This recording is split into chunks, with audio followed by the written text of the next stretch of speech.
Good evening, ladies and gentlemen.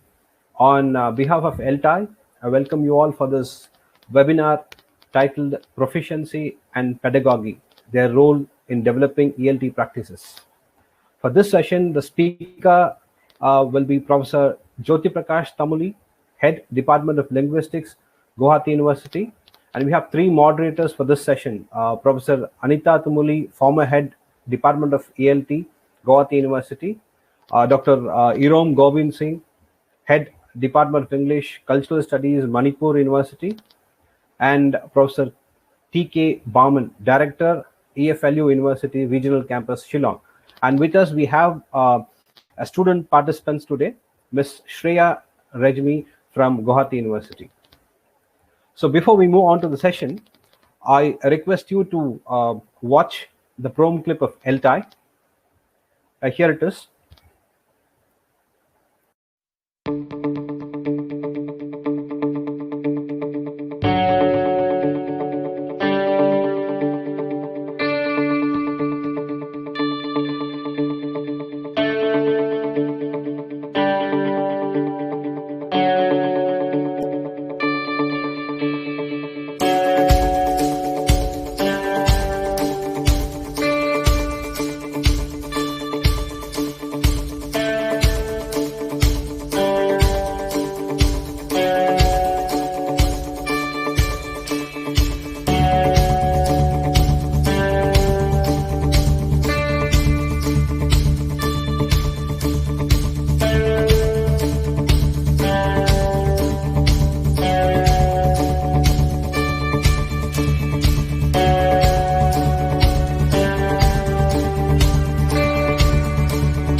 So thank you very much for watching the Prom Clip. I have a few instructions to the participants. We have a chat facility for the participants to exchange their comments, their ideas on the topic being discussed. And during the end of the session, you can post your questions, which will be answered by the speakers. I request the audience not to share your personal details like your mail ID or phone numbers. Your certificate, if there's any problem, you may write a mail to us and we'll sort it out. Please don't ask such questions in the chat. So with this, I hand over the session to Dr. Irom Gambhir Singh. Sir, over to you, sir.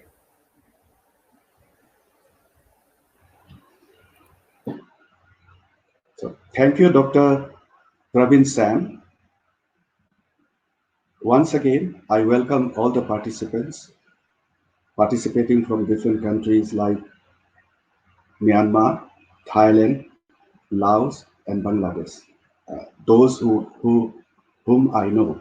Now, in today's ELTAI 57 ELTAI webinar titled Proficiency and Pedagogy, their role in developing healthy ELT practices.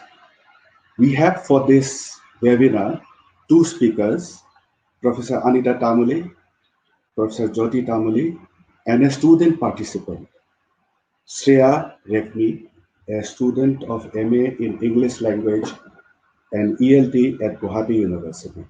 Let me introduce Professor Tamuli, Anita Tamuli. Anita Tamuli, Madam, is a retired professor and a former head Department of English Language Teaching, Guwahati University, located in the northeastern part of India.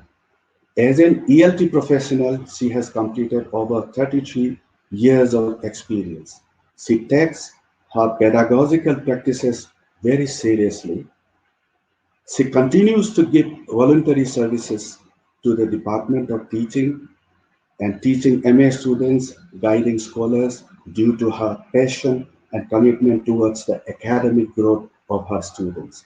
Professor Tamuli was a recipient of a British government scholarship that enabled her to complete her second MA in teaching of English as a foreign language at the University of Reading, United Kingdom. She was also awarded the Roy Tung Scholarship for attending the ETOFL conference held in the United Kingdom. So this is about Professor Anita Tamuli. We have another resource person, a speaker.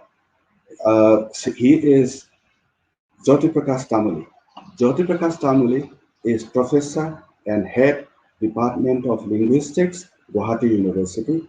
He did his doctoral researches on lexical semantics at the University of Reading as a Commonwealth academic staff scholar. More recently, he was a Commonwealth postdoctoral fellow at the Lancaster University, where he worked on a post-tagging scheme for Assamese. Professor Tamuli is well known in Northeast India, in India, and among the scholars in Australia. Professor Tamuli's teaching and research interests include Assamese grammar, lexicography, early literacy, and multilingual education. Now we have an interesting, dynamic student participant. She is Shriya Regmi. She is presently pursuing her MA in English language teaching and ELT at Guwahati University. This is all about the speakers. Let me also introduce the moderator. Another moderator, Professor Kumari Bamon, who will who will be directing the questions at the end of the session after the speakers have completed their presentation. So Professor T. Kumari Bamon is a director of English and Foreign Language University, popularly known as EFL University, in the regional campus Shillong, Meghalaya. She also heads the Department of English Language Education. She has more than over 45 years of teaching experience. Now, about little bit about Professor Khabaman. She was deputed under the ASEAN project of the Government of India from 2007 to 2009 to coordinate and teach at Cambodia India Center for English Language Teaching at Phnom Penh, Cambodia. Professor Khabaman is also one of the leading ELT activists from Meghalaya and well known all over India. Thank you. This is about the moderator and the two speakers and the student participant.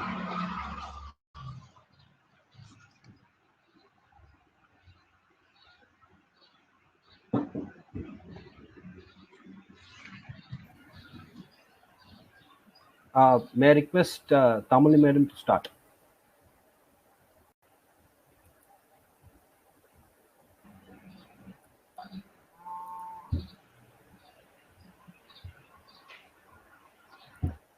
Good evening, everyone. It's a good opportunity for me to be on this platform and talk to all of you about on a topic which is very personal to me. This is not only an academic topic of an academic interest, but it's something which is very close to my heart, and I have worked for it all my career, and I still feel passionately about it. I wish I could see it reach greater heights in my lifetime. I have to begin my point, sorry.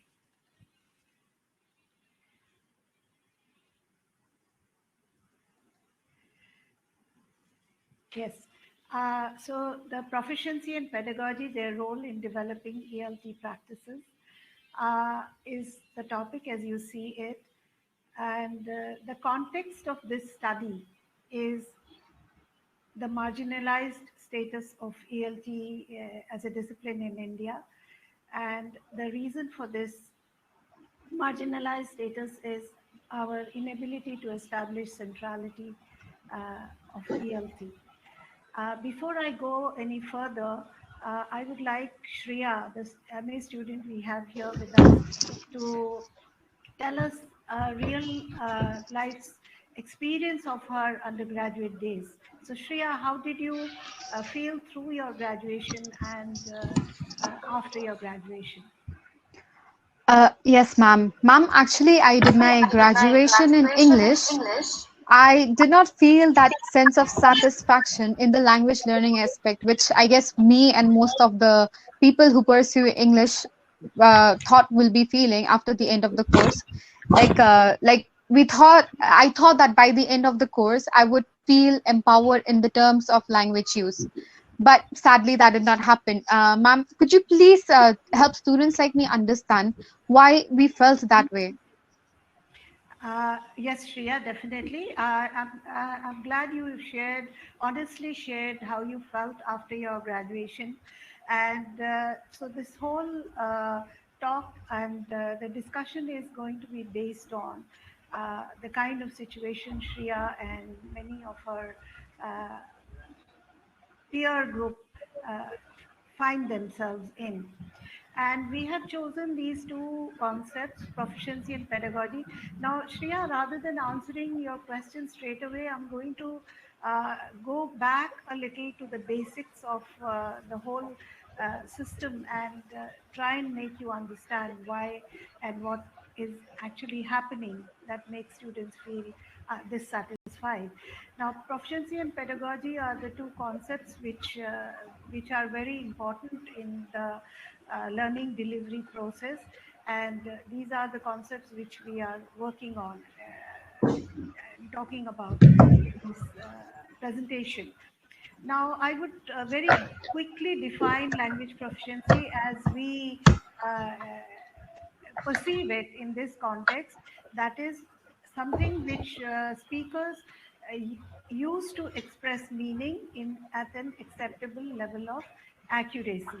And here is a table here. I will not waste time in going through the details of this table, but it just shows different levels, like a beginner level and an intermediate level, and what kinds of things students can do. Similarly, there is another table which takes up all the skills of the various skills of a language, which describe what kinds of activities students can do, or like in the writing process, if you're doing so, you learn to develop and demonstrate ideas. One of the Anita ma'am, this is Praveen here. Yes. Okay. Can you please be louder, ma'am, or can you sit close to your monitor because your voice is not here with the audience? Oh, okay. Okay. Shall I hold my mic closer to me? I'm very close now to the mic. now it's better? better, ma'am. Yeah, now it's okay. Okay. All right. Thank you for pointing that out. Now language pedagogy as we use it here is a means by which language proficiency is developed. And there is, I mean, I would just like to point out that there's much more in pedagogy than only the classroom transaction as we use it. I mean, the materials production, syllabus design, evaluation, etc., all become a part of pedagogy. And proficiency and pedagogy, somehow they are not playing their proper roles in current ELT practices.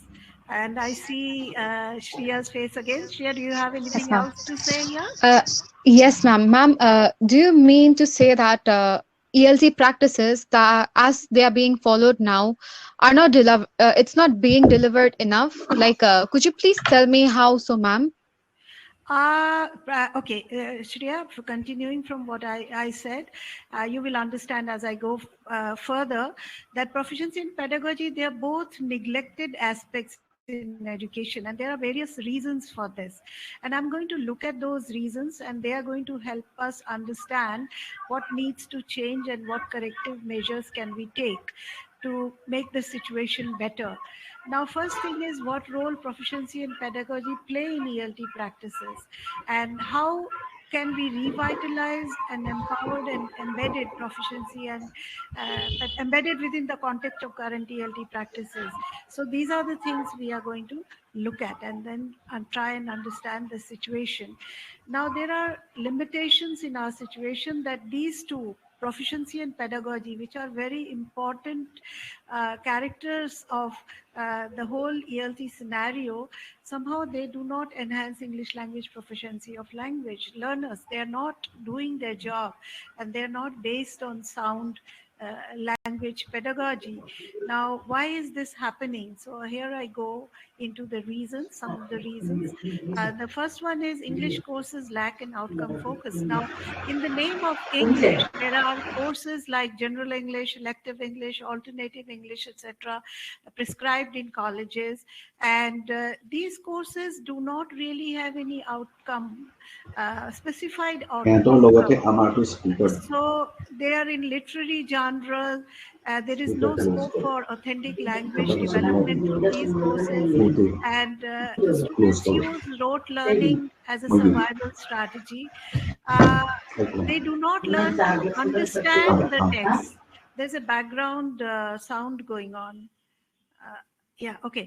There is no, since students go for rote learning, there is no way they can understand what they are learning, and so they are not actively participating also in the meaning making process.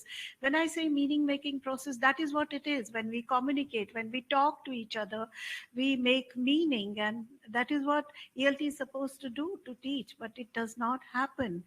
And mainly the pedagogic practice which goes on for these courses is lecture board. Teachers only come, they talk in the class, and then they go away, and there is no interaction which is happening in the class. What happens is teaching practice is not informed by target situation needs and learning needs. Now, Professor Jyotiprakash Tamuli will throw more light on the details of target needs and learning needs of the students, but I would just like to say that these are the needs, the English language needs of the students for being able to use the language. So rote learning happens, as I said earlier, and it becomes very unhelpful for language proficiency. Teachers also do not have the professional training to teach ELT or teach language, and there is also a fear of losing control over your class, so the students are not allowed to become autonomous, and the whole situation becomes sort of not a very conducive situation for language to develop. Now, there are so-called ELT courses also prescribed at different levels, but most of them deal with language teaching theories. Some time ago, UGC, I think in 2018, UGC introduced the AECC Ability Enhancement Compulsory Courses and Skill Enhancement Courses. But what is ironical here is that UGC itself prescribed a course called Communicative English, and if you see the syllabus, which has been adapted by various universities and colleges, is all theoretical. Now it is all about communication, types of communication, and different ways of communication. So it does not, I mean, Guwahati University has been very different in this sense. I mean, Department of ELT was fortunate enough to able to persuade the authorities to introduce a course on language proficiency enhancement, and Guwahati University has a good AECC course, but most of the universities do not. Then there are courses on phonetics and grammar, but then they teach technicalities of these subjects. Language and linguistics are taught generally. So with the result that they do not draw distinctions. The kind of distinctions like language proficiency develop as a main outcome does not happen. Language pedagogy development as the main outcome does not happen. And knowledge of language and linguistics as the main outcome. So no outcome focus and no learning delivery, which is a very sad state of affairs. Another reason, Shriya, is marginalized status of ELT. As we said earlier, also ELT has a side stream status. Now it's ironically, ELT is like in a Cinderella state of, in a kind of a state where this discipline, which seeks to empower students as language learners, itself is disempowered. So how can it deliver what it is supposed to deliver when you are not empowered yourself?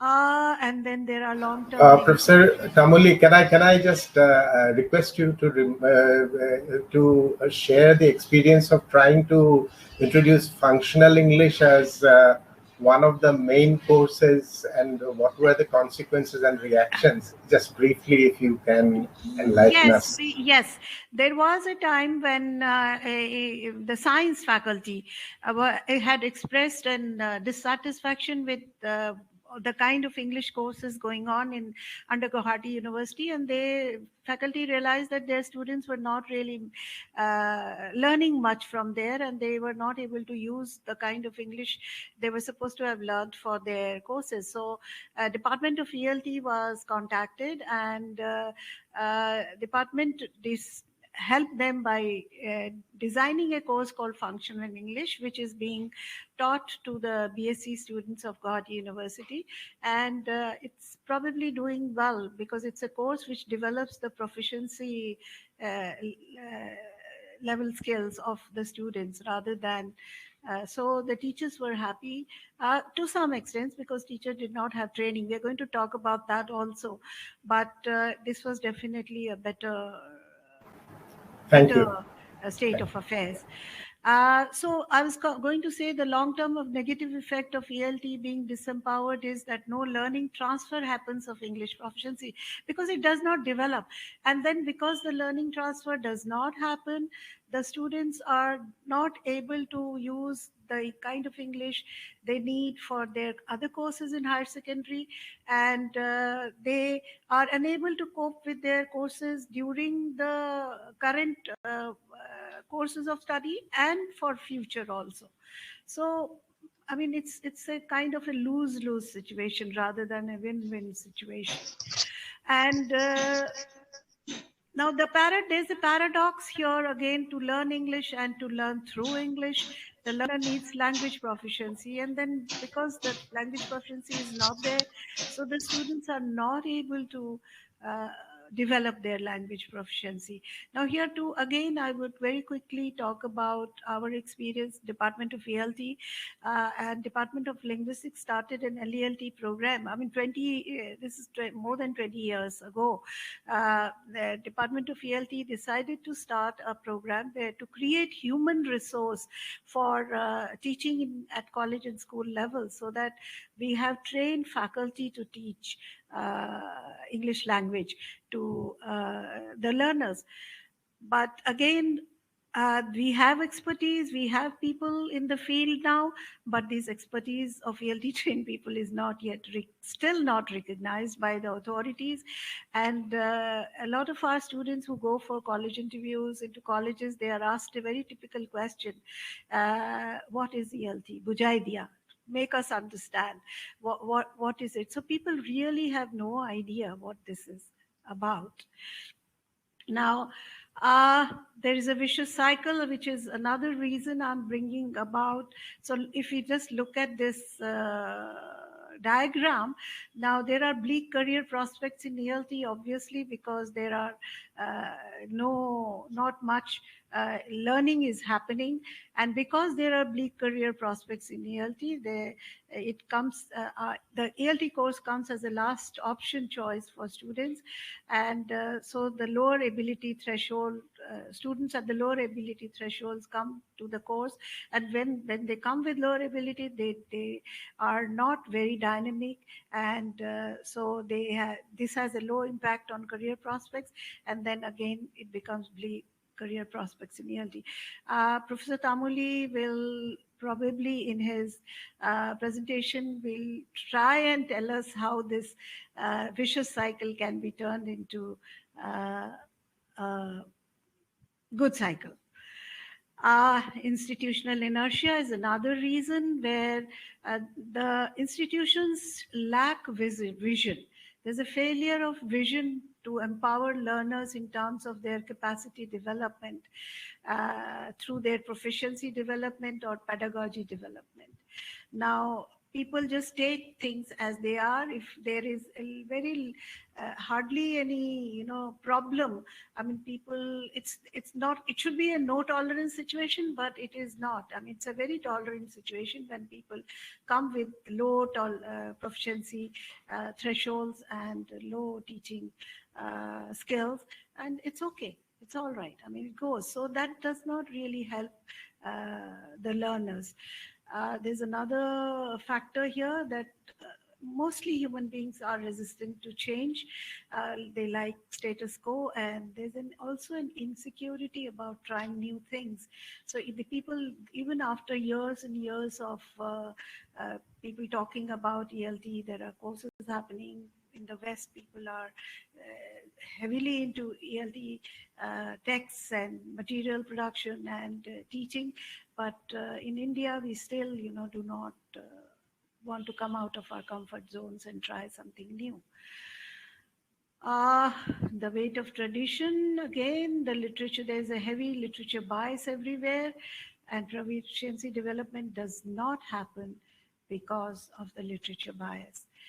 Language is not literature. It is just, I mean, it plays just one role when you want to talk about the aesthetic experience. English language is a service discipline which talks about, which helps so many other subjects. Literature is only one of those specialist subjects, but then people take it as the main thing, which does not deliver. And then again, as to repeat, teachers are not professionally trained, so pedagogic training also does not happen. And so role as a service discipline is undermined of ELT, role as promoting language and literacy across discipline is undermined, and the stakeholder status remains unacknowledged, which is sad. I'm almost coming to the end of my time, but I just quickly will make 2 points. That is, one is our B.Ed courses also have limitations because we do not really see any provisions of English language proficiency enhancement for teacher trainees or for developing their pedagogic skills. I mean, English is there as a content subject, but not for language development. And one very rich resource which could be tapped in classrooms is the the students and teachers in India come with a very rich resource of their own languages, but somehow that is not tapped. It has not been, people have not really explored the possibility of using the richness of their first language and all the kinds of patterns and of their own language which could be tapped and used for teaching of English. How to do that is another matter. I think I will hand over to invite Professor Tamuli to take over the second part of this presentation, and then we'll come back together if necessary and answer the questions. Thank you very much. Professor Tamuli. Thank you, Professor Tamuli, and it's my pleasure to be here, being a part of this presentation on proficiency and pedagogy, two very central concepts in the learning delivery, not only of English, but of other languages. I would like to start with some ideas, picking up on the ideas that Professor Anita Tamuli introduced, and that is, we saw a scenario where there were issues that came across as challenges. And so what do we need to do to bring about a change in the right direction? So in this part of the presentation, we will go over the following points: just breaking free from the traditional baggage, taking a need-based approach to teaching English, revising the ELT syllabus of BEd and other teacher education programs, making ELT courses outcome-based, reversing marginalization by revitalizing ELT, and can we hope to turn the tide? To external issues of institutional vibrancy and vision and multilingual perspective will also be explored at the end if we get the time. Moving on, so what do we mean by breaking free from the traditional baggage? Well, the literature bias to teaching English has already been mentioned, and it needs to be questioned, it needs to be debated, because from our experience and understanding, literature is a consumer discipline. It is one of the disciplines that uses the English language. There are other consumer disciplines like history, chemistry, anthropology. I mean, A to Z, if you think till zoology, every discipline actually uses English. But it is literature that is seen as providing logistical support to the teaching and learning of English. Whereas for us, it is one of the consumers, not a provider of service across the board that is required. And ELT is very well poised in this regard, logically and logistically. Logically, because it is, as a discipline, it is non-aligned, it is neutral. It is not tilted towards any discipline like literature. It is our practice that somehow brings them together, literature and language as collocation. But we could as well say literature and chemistry, literature and history. Sorry, I'm sorry, language and chemistry, language and history. But those collocations do not happen because we do not somehow associate this kind of a link between such disciplines. And yet, logically, a history or chemistry deserves the same degree of support from language professionals as does literature. So, and in terms of the logistical point of view, ELT is, with its concerns for developing language proficiency, with its appropriate pedagogy for this purpose, ELT is competent to take on the role of a service provider if only we give it the right kind of empowerment. So we need to promote ELT as a service provider discipline, and we need to focus on the strategies for this. And the strategic focus required is on needs, and that's what we look at next. So we need to take a need-based approach to teaching English. The bringing in or building in a needs focus for general English, alternative English, elective English, etc. Now, there is always some kind of need or set of needs associated with the teaching of a subject, but those remain hidden. And it is very important that we spell out the hidden needs of the various existing courses of English in order to give the learners their due. And in this regard, we need to go to the discussion of and enlarge upon the discussion of target needs and learning needs that were introduced briefly by Professor Anita Tamuli at the beginning of her presentation. Target needs refer to what the learner needs to do in the target situation. That is target, and we shall expand more on this definition. Learning needs, on the other hand, are what the learner needs to do in order to perform, to learn the language. So the perspective is that of the learner.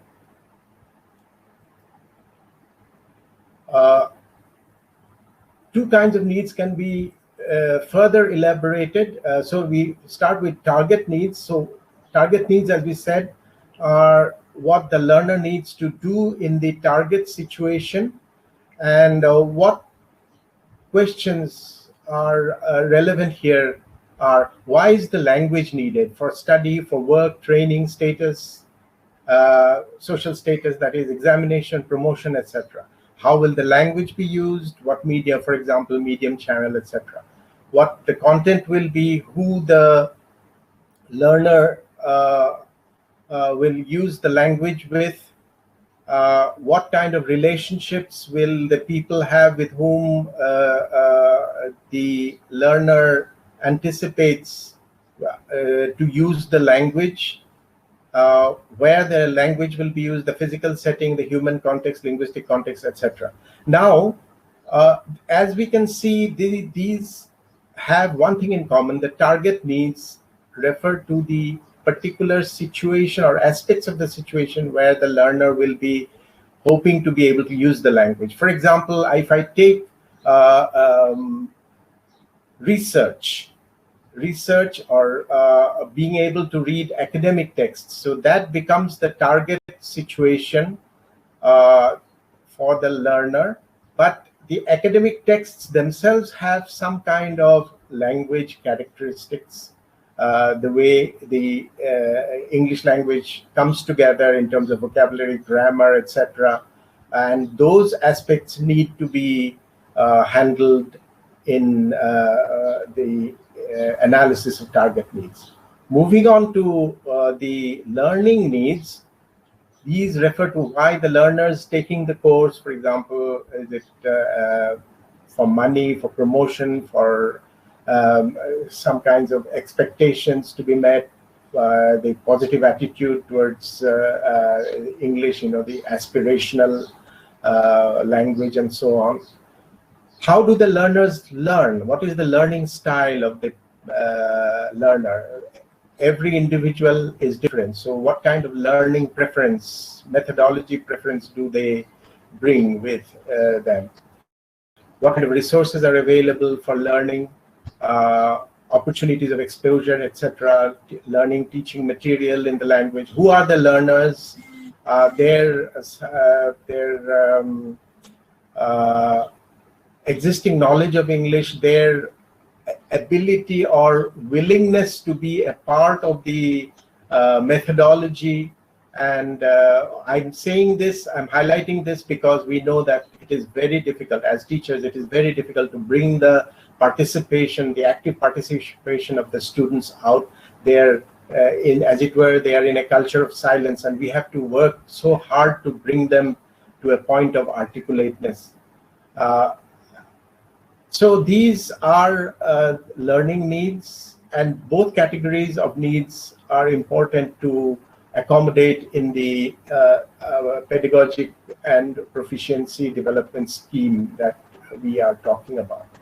So creating a needs awareness among stakeholders is crucial, because as we said, as they say in law, justice must not only be done, but it has to be seen to be done.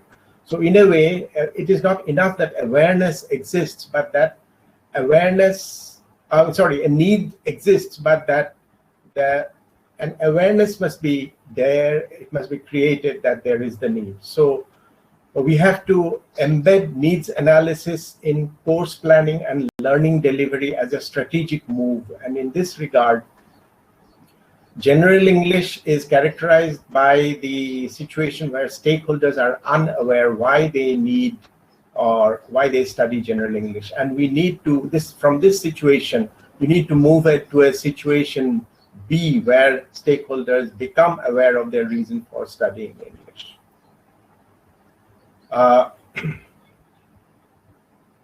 So continuing with the needs-based approach, the importance of it.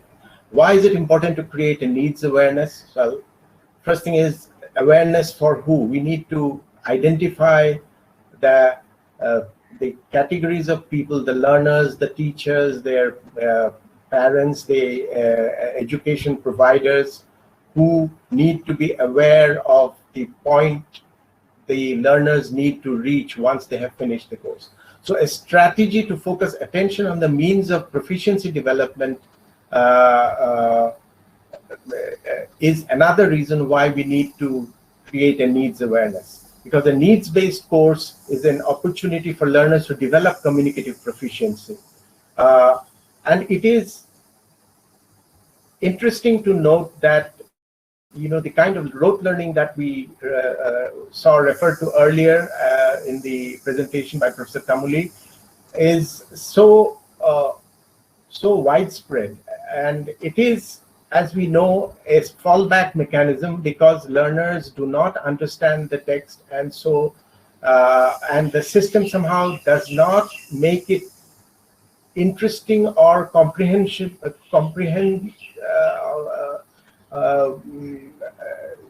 or enable them to comprehend whatever text it is that they are being required to study. So that will be addressed. That issue of rote learning will be addressed when communicative proficiency is focused upon on the basis of need-based approaches, and the learners will be motivated and inclined towards learning by understanding. This, at any rate, is the hope, and I do not see why we cannot achieve it if we take a needs-based approach for our teaching learning practices of English.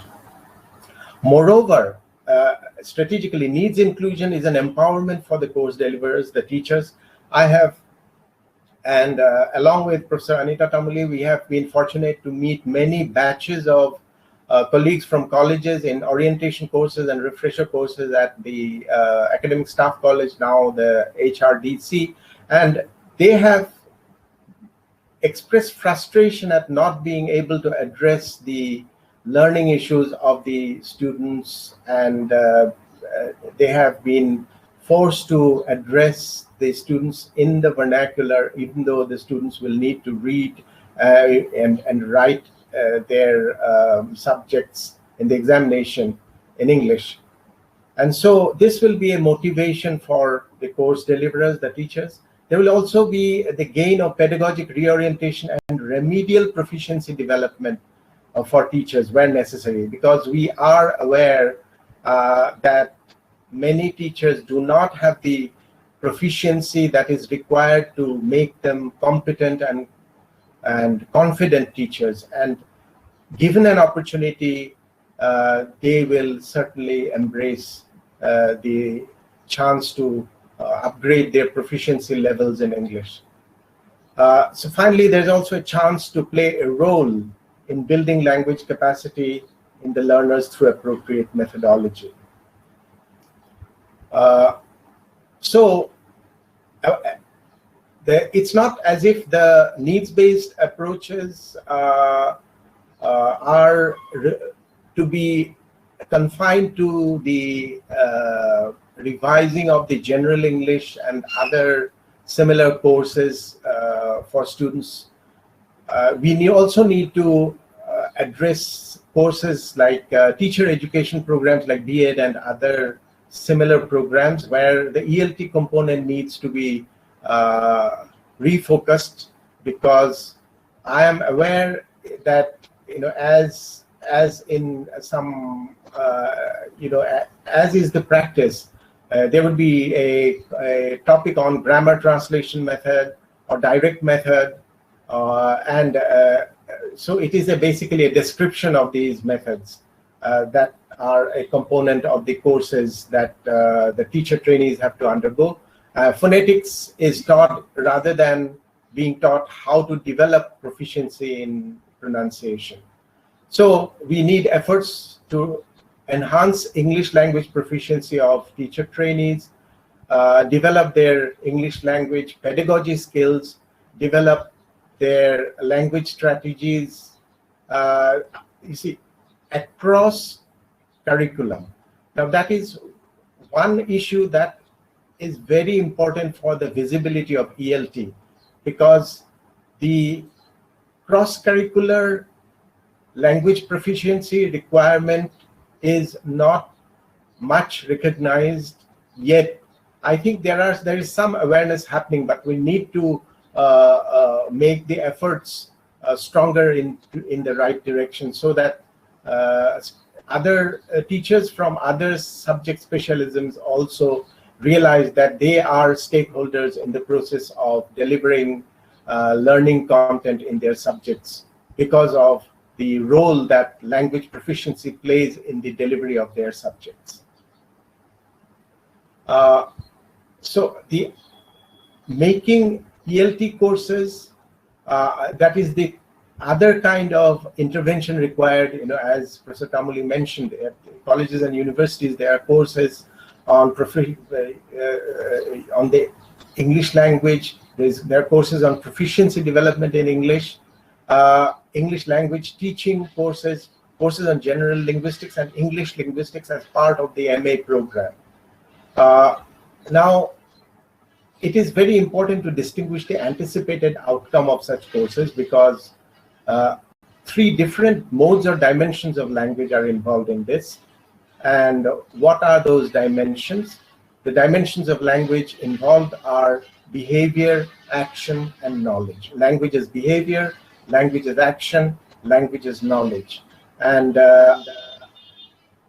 yes, Shriya, you wanted to say something? Yes, sir. Sir, like you said, language is behavior as action and knowledge. Like, sir, how does these three modes play a role in language, and how do they come together? Okay, I will address this shortly. Let me go a little ahead and present a table which will show the three modes of behavior a little more elaborately, and then I will try to address the issue. So it is true that the English language is common in all these three course types: pedagogy development, proficiency development, and knowledge about the English language. But their outcome for learners are different, and as we can see in the table below, proficient language users, trained teachers, intrinsic interest in language, these are the takeaways for the people, for the learners taking these three kinds of courses. So the outcomes are different, and there should be a different awareness about the difference in the outcomes. Making the ELT courses outcome-based will also have other kinds of benefits for teachers, as I won't go through all these points, but I'll just leave it for a few seconds for the participants to have a look at. And we need to look at a more detailed format which shows how the three types of courses differentially engage us with the common core of language. And I guess this is what Shriya was referring to. As you can see, languages action, languages behavior, and languages knowledge are all part of the scenario. Now, when we are looking at languages knowledge, we are just talking about what is something, what is a noun, what is a voiceless alveolar stop. We are just talking about description of something, it's information, it's knowledge. But we are concerned in proficiency, we are concerned with language as behavior. So speaking, listening, reading and learning and writing are behaviors, whereas language as action, although it is this column is shown in red, it actually encompasses the whole gamut of aspects covered by language behavior as well as knowledge. And that is, I believe, the point that Shriya was trying to make. I'll just take a quick example. Now, if we are talking of teaching somebody the be verb, the inflections of the be verb, earlier we used to have ways of talking about, okay, I am, we are, you are, he is, they are, and so on. So doing the kind of conjugation of the verb in isolation.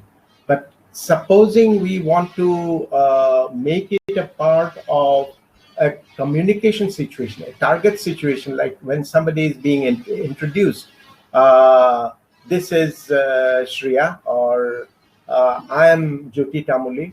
So the be verb comes into play when we are introducing someone, or when somebody is introduced to us. So that kind of situation is taken, and so we can then have statements with, I'm from Mexico, you are from Brazil, he's from Japan, she's a new club member, it's an exciting day, we're in the same class, they're my classmates. Now, as you notice that these are using the contracted forms. I am becomes I'm, you are becomes your, he is becomes his. And so this is aspect of pronunciation that comes into play while we are discussing grammar, and not just pronunciation, but when we spelling as well, because when I write in an informal way, I'm hungry, I apostrophe M is the reflection of the pronunciation in orthography. So their spelling is also involved, and this is how we are addressing a certain aspect of the speaking behavior through materials. That is language. Under language as action, we are talking about pedagogic material, where we are dealing with the behaviors in terms of the 4 kinds of behaviors and their sub skills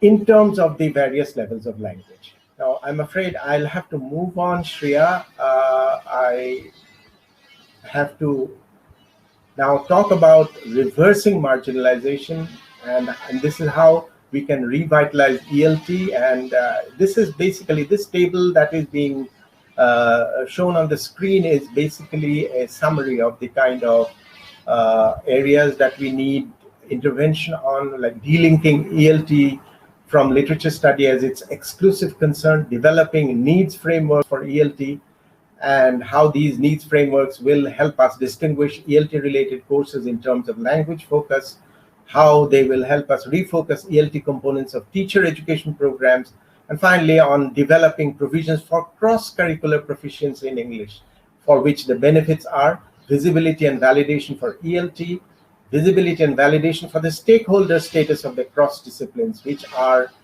who are at the moment rather invisible. Proficiency transfer will happen for the learners, as we saw in the earlier segment of the presentation. This was a sad situation that cross disciplinary proficiency transfer does not happen because of the poor teaching methods that are currently going on. And finally, we need to reverse the marginalization with the help of all kinds of advocacy that we can bring about and lobbying at different levels. This is how we see how we can go about securing the autonomy of ELT. At least we are talking about the Indian situation in terms of our direct experience with what is happening in Assam and the Northeast. but I imagine the situation is more or less the same in other parts as well.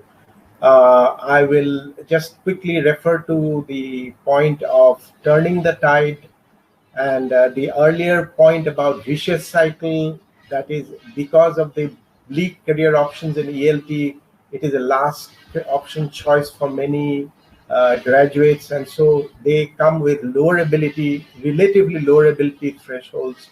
They do learn and pick up, but they have low impact on career prospects on ELT, and that feeds into the negative cycle. But we can turn it into a virtuous cycle when ELT, autonomous and empowered, will attract brighter, will project brighter career prospects. There will be higher ability threshold among the ELT professionals, which will help provide high impact on the career prospects of English language education, and this will turn into what we have called here a virtuous cycle. Just a quick point about institutional vibrancy and vision. We need to create policy support to empower learners, and we have to make the people in power accept that language has a foundational role in building capacity through proficiency development and pedagogy development, and the institutions should be encouraged to set up performance and achievement benchmarks on the basis of these two criteria of proficiency development and pedagogy development. Finally, multilingual perspective on the teaching learning of English. We have to rethink the standalone perspective of English because of India's multilingual context. Bilingual or dual mode approaches to teaching learning practices need to be seriously explored, and we have to make formal provision for their inclusion in the overall pedagogy thereby. Informally, we all know it's an open secret that the vernacular is used to service the learning delivery through English, but we need to formalize it and bring out the benefits of the process. And we can do that by providing bilingual bridging support to learners. This will encourage their self-learning, the learner's self-learning efforts as anticipated by constructivism, where it says that the learners construct reality on the basis of what they already know. So the mother tongue gives a very good prospect for patterned leaps of learning to English and back. I'll just leave these on the screen for a bit, but basically that's it. Thank you for listening to me, and I realize that what we have talked about is a long journey, but even the longest of journeys has to start with the first step. Thank you very much. That's it.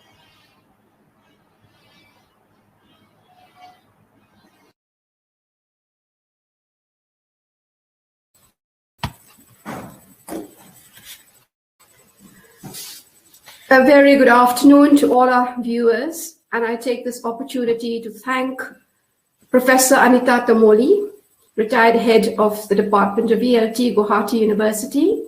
I also take this opportunity to thank Professor Jyotiprakash Tamuli, the head of the Linguistics Department, Guwahati University, to thank our moderator, Dr. Gambhir Singh from the Maripur University, and of course, Ms. Shriya, the student from the MA English Language Teaching Department, Guwahati University, where I think we have a number of questions that needs to be discussed and deliberated, but unfortunately we do not have the time. So out of the many questions that I have in the chat box, I will pick on only 5, and I will address the first question to Professor Anita Tamuli, and the question is from Dr. Hemkant Vijay, and the question, Professor, for you is: can we fail to teach language through literature as we love traditional teaching and learning? I'll repeat it again for you, ma'am. Can we fail to teach language through literature as we love traditional teaching and learning? Over to you, ma'am. Thank you, Professor Bamon. Could you tell me the name of the person? Dr. Hemkant Vijay. Okay, Dr. Vijay Dhadi, you have just illustrated a point which I made earlier. You know, there is a bias for literature, and we do not like to, you know, the weight of tradition. We do not like to break from our tradition of loving literature. It's all very good. If we like literature so much, we should go for literature. What we are talking about here is the normal, ordinary students who do not have the facility of even interpreting and understanding the literature, the kind of literature they have to study. So what we are trying to do is give them the facility, teach them English language skills so that they can actually enjoy the aesthetics of literature. They're not doing that. So literature is just not the kind of language which students need to help them get proficient in day-to-day language. So no, you can't do that. Thank you. Thank you. Thank you, Professor. I'll just quickly add a point to what Professor Tamuli has just said. That is, literature gives us only one genre, one style of language. We believe that does not help the learner face authentic situations which ELT tries to provide. And I think that is what is important to keep in mind. Thank you. Thank you, Professor. Thank you. I hope that has answered Dr. Dhade's question. Now I come to the second question from Mr. Ramani PN. I apologize if I'm wrong. The question is for you again, ma'am. The question is, would it be correct to say that sound pedagogy is a critical factor in the development of learners' proficiency in English? I'll repeat it for you again, ma'am. Would it be correct to say that sound pedagogy is a critical factor in the development of learners' proficiency in English? Over to you, ma'am. Professor Ramani, you said it.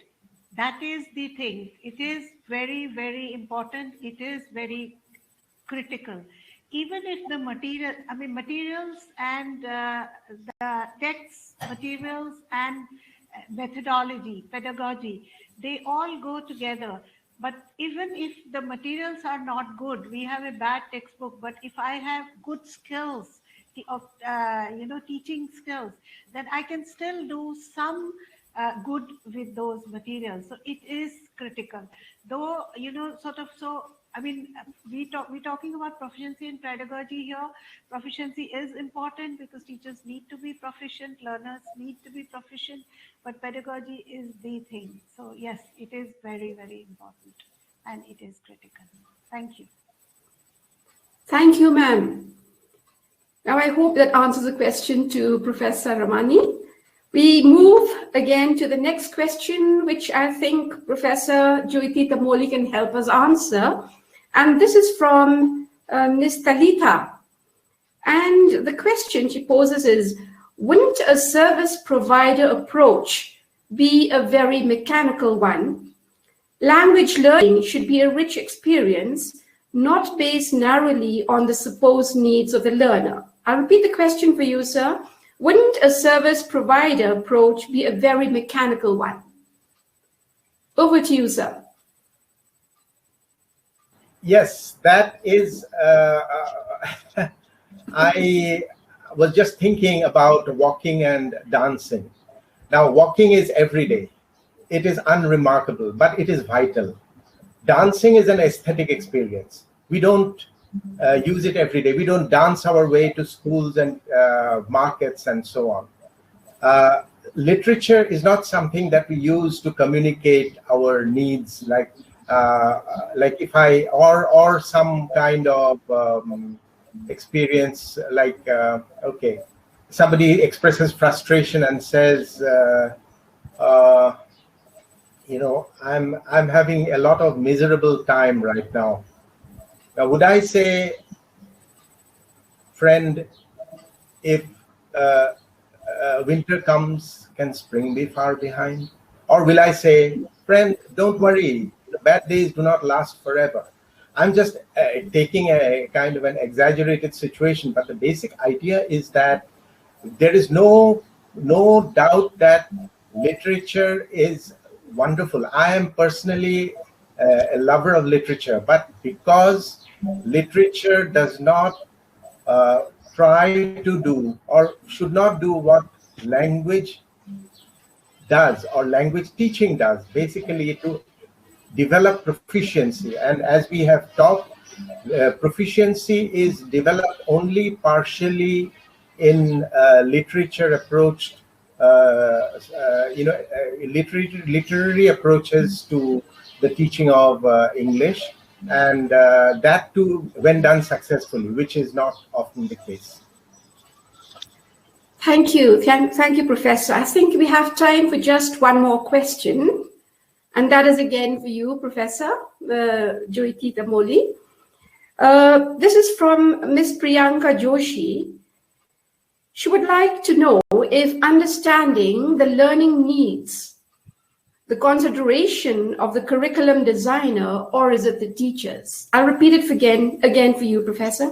Is understanding the learning needs the consideration of the curriculum designer or the teachers? Over to you, sir. This is from Priyanka Joshi. Thank you. Ms. Joshi, the importance of learning needs is paramount because when we design the curriculum, we are often tempted, and the model curriculum will be basically a situation, or which will try to imagine a lot of situations where it will be valid. So it will be a kind of an average assessment of the learning needs or even the target needs of the learners. So what we need to have is a provision where the teacher or the system, somehow we have to there's not much time to go into the details of the logistics of how we go about it. The learner's perspective is very important in curriculum design. If we do not take that into account, then there will be rote learning, fallback on rote learning. There will be no true learning of the language. The proficiency development is not going to happen. I mean, I'll just take a rapid analogy. If I have to go to a point A from point B, now there's a short route which will take me there, but I will have to be very strong to climb some hills. Now, that is like the strong learner. But there are learners who are weaker, and they will need a more graduated approach to the destination A. And so we need to chart a gentler progression plan for learners depending on their proficiency level. So yes, you are right. Learner needs are very important to take into consideration while designing curriculum. Thank you, Professor Tamuli. I hope you've answered Priyanka's question. Now, I think we're losing time. So I really regret and I humbly apologize for not being able to entertain all the questions because of lack of time. But I think we've had a very insightful and reflective session for each one of us in the profession. We've had a really reflective session. And we'll go back thinking about all the challenges that Professor Anita Tamuli had posed. And of course, all the possible solutions that we can think about in order to empower the discipline of ELT. And so with this, I once again thank our honorable speakers. I thank our moderator, Dr. Gambhir. I thank our student participant, Dr. Praveen, behind the scenes for coordinating the program so well. The entire ELTAI members and all the participants from the country and outside the country who have been part of this wonderful, wonderful program. Thank you. Thank you once again. Thank you all. May God bless. Thank you very much. Thank you. Thank you. Thank you.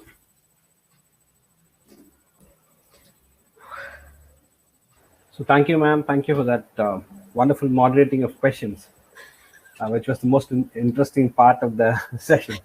Thank you, ma'am. Thank you, participants, for patiently listening. And so the next week's webinar will be Gender in Discourse, Implications for Classroom Teaching. I request the participants to join this webinar as well and be with us and get enlightened. So thank you once again for participation. Thank you. Thank you, Prof. Thank you.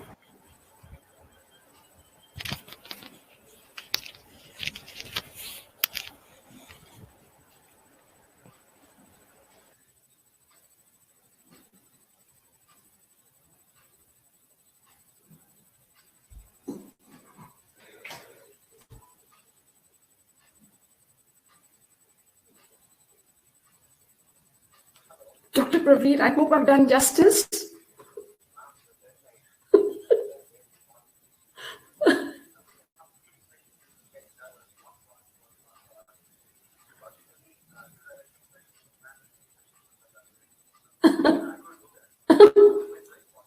I know.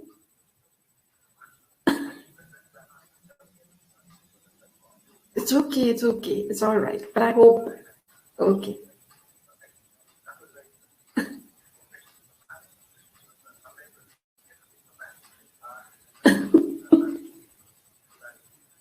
Yeah. Okay, all right. Thank you. Thank you.